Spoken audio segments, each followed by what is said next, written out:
தாயின் பெயரில் கடையை குத்தகைக்கு எடுக்க வெளிநாட்டவர் விண்ணப்பம். சாவகச்சேரி மக்கள் கொந்தளித்தனர். சாவகச்சேரி நகர சபையால் உலக வங்கியின் நிதி அனுசரணையில் நிர்மாணிக்கப்பட்டுள்ள புதிய கடை தொகுதிகளை குத்தகைக்கு விடுவது சம்பந்தமான கேள்வி அறிவித்தல் சமீபத்தில் வெளியாகியிருந்தது. இதனால் அதிருப்தியடைந்த சாவகச்சேரி நகர வர்த்தகர்களும் பொதுமக்களும் நேற்று நகரசபை முன்றலில் ஒன்று கூடி கண்டன ஆர்ப்பாட்டத்தில் ஈடுபட்டனர். ஆர்ப்பாட்டத்தில் கலந்து கொண்ட வர்த்தகர் ஒருவர் நேர்காணலில் சாவகச்சேரி நகரசபை தமக்கு வழங்கிய உறுதிமொழிக்கு மாறாக புதிய கடை தொகுதிகளை குத்தகைக்கு வழங்குவதாக பகிரங்க ஏலத்தில் விட்டு தம்மை திட்டமிட்டு ஏமாற்றிவிட்டதாக குற்றம் சாட்டினர். அதாவது 2000ஆம் ஆண்டு இடம்பெற்ற யுத்தத்தில் அழிவடைந்த கடைகளுக்கு பதிலாக புதிய கடைகள் நகர சபையால் கட்டப்படும் போது சாவகச்சேரி வர்த்தகர்களுக்கு முன்னுரிமை அளிக்கப்படும் என்ற வாக்குறுதி மீறப்பட்டுள்ளதாக ஆர்ப்பாட்டத்தில் ஈடுபட்டோர் தெரிவிக்கின்றனர். முக்கியமாக இதுவரை கடைகளை குத்தகைக்கு எடுக்க விண்ணப்பித்தவர்கள் தரப்பிலும் சர்ச்சைகள் கிளம்பியுள்ளது. புலம்பெயர்ந்து வாழும் தமிழர்கள் தமது பெற்றோரின் பெயரில் கடைகளை குத்தகைக்கு எடுக்க விண்ணப்பித்துள்ளனர். சாதாரணமாக சாவகச்சேரி பிரதேசத்தில் வாழும் ஒருவர் வெளிநாட்டுக்காரருடன் போட்டியிட்டு அதிக விலையை கொடுத்து கடைகளை ஏலத்தில் எடுக்க முடியாது.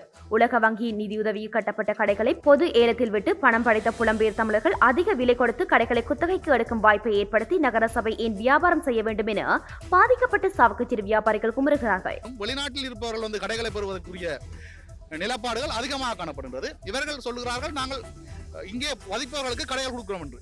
ஆனால் வெளிநாட்டில் இருப்பவரின் அப்பா அம்மா அவர்களுக்கு 75-85 வயது உரியவர்கள் இங்கே கடைகளுக்கு விண்ணப்பித்திருக்கிறார்கள். அப்ப நகரசபையில் ஒரு சட்டம் இருக்கின்றது. என்னன்னு சொன்னால், பெற்றோருடைய கடையை பெயர் மாற்றலாம் மகன் பிள்ளைகளுக்கு. அந்த வகையிலே அவர்கள் விண்ணப்பித்து அவர்கள் தொழில் செய்ய போவதும் இல்லை. அந்த விஷயங்களில் இவர்கள் கூர்மையாக ஆராய வேண்டும். அதை விடுத்து பழைய மீன் மார்க்கெட் அடியிலே கடைகள் கட்டப்பட்டிருக்கிறது. அது 8ஆக பிரிக்கப்பட்டிருக்கிறது. 8 கடைகளுக்குரிய இடமாக பிரிக்கப்பட்டும் 2 கடைகளாக்கப்பட்டு 1,20,00,000 அடிப்படை விலையும் கோரப்பட்டிருக்கிறது. இதை 8 வியாபாரிகளுக்கு வழங்கக்கூடிய ஒரு சூழல் இருக்கின்றது. அது சம்பந்தமாக செயலாளரிடம் கேட்டபொழுது அவர் சொல்லுகிறார், அது சபை இருந்த காலப்பகுதியிலே கட்டப்பட்ட கடைகள் என்று. சபை இருந்த காலப்பகுதியிலே டிசைன் பண்ணப்பட்ட நிகழ்ச்சி என்று சொல்கின்றார். ஏற்கனவே புலம்பெயர் தமிழர்கள் வடக்கு கிழக்கில் உள்ள காணிகளை அதன் பெறுமதிக்கு மேலாக பணம் கொடுத்து வாங்கி வருவதும் குறிப்பிடத்தக்கது.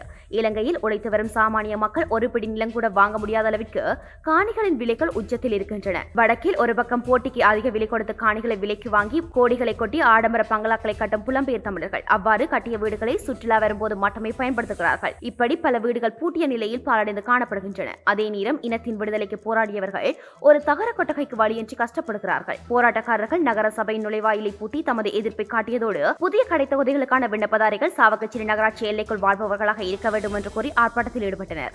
சம்பவ இடத்தில் வந்த போலீசார் பூட்டை உடைத்து கதவை திறந்ததோடு போராட்டக்காரர்களை கலைக்க முற்பட்டனர். அப்போது நகரசபை ஊழியர் ஒருவர் கழிவகற்றும் உளவு இயந்திரத்தை ஓட்டி வந்து ஆர்ப்பாட்டத்தில் ஈடுபடுபவர்கள் மீது மோதப்போவதாக பயமுறுத்தியதாகவும் ஊடகவியலாளர்களோடு முரண்பட்டார்கள் என்றும் செய்திகள் தெரிவிக்கின்றன.